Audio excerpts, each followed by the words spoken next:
सुखदेव जी से इतनी कथा सुनकर महाराज परीक्षित ने पूछा, हे महात्मा, यमदूतों ने वापस लौटकर धर्मराज से क्या कहा? कृपा करके यह भी बतलाइए कि धर्मराज जी ने यमदूतों को कौन सा उत्तर दिया। परीक्षित के वचन सुनकर श्री सुखदेव जी बोले, हे राजन, यमदूतों ने धर्मराज से जाकर कहा कि हे स्वामी, जगत में प्राणियों द्वारा कई तरह के कर्म किए जाते हैं। आप हम पर दया करके यह बतलाने का कष्ट करें कि जीवों को कर्म फल प्रदान करने वाले सुख एवं दुख के अधिकारी कौन हैं। हम तो आपको ही मानते हैं, किंतु इस संसार में आपका भी न्याय नहीं माना जा रहा है। आज 4 भुजाओं वाले सिद्ध पुरुषों ने महापापी अजामिल को हमारे हाथों से छुड़ा लिया, क्योंकि एक बार उसके मुंह से नारायण शब्द निकल गया था। हे स्वामी, इसका रहस्य बतलाइए। दूतों के मुख से इस प्रकार के वचन सुनकर भगवान दंडपाणि बोले, हे दूतों, तुम लोग नारायण के नाम की महिमा से अनजान हो। वे संपूर्ण जगत के स्वामी हैं। उनके प्रताप से मेरी उत्पत्ति हुई है। उन्होंने इंद्र, कुबेर, वरुण, अग्नि, ब्रह्मा, शंकर, चंद्रमा, वायु, सूर्य, 12 आदित्य, रुद्र, भृगु, प्रजापति आदि देवताओं को उत्पन्न किया।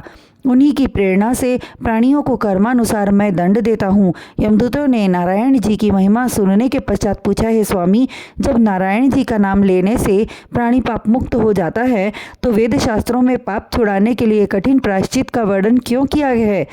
यमदूतों के वचन सुनकर धर्मराज जी मुस्कुराए और कहने लगे, हे अनुचरों, जो मनुष्य प्रभु श्री नारायण के नाम की महिमा नहीं जानते, उनके लिए वेदों में तप, यज्ञ, दान आदि का वर्णन किया गया है, जिनसे उनका मन परमेश्वर की पूजा करने में लगे। भगवान का भगवत धर्म अत्यंत गोपनीय है, जिसे मैं ब्रह्मा जी, देवर्षि नारद, भगवान शिव, सनत कुमार, स्वयंभू मनु, कपिल जी, भक्त प्रहलाद, जनक, भीष्म पितामह, राजा बलि तथा श्री सुखदेव जी ही जानते हैं।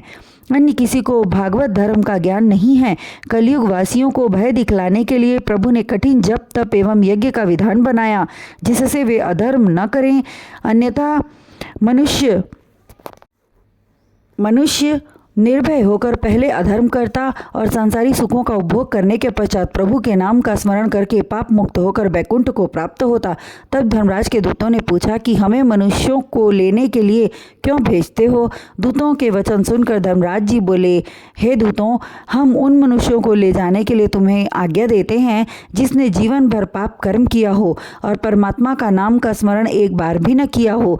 आज से तुम लोग विचार कर ऐसे पापी को लाया करो जिसने कभी परमेश्वर का नाम न लिया हो। श्री सुखदेव जी बोले, हे राजा परीक्षित, भगवान श्री वासुदेव के नाम का स्मरण करने से पापियों के समस्त पाप छूट जाते हैं। इस कलिकाल के पाप रूपी मल को धोने वाला केवल हरि नाम कीर्तन ही है। यह कथा मुझे अगस्त्य मुनि ने सुनाई थी, सो मैंने तुम्हें बतलाई।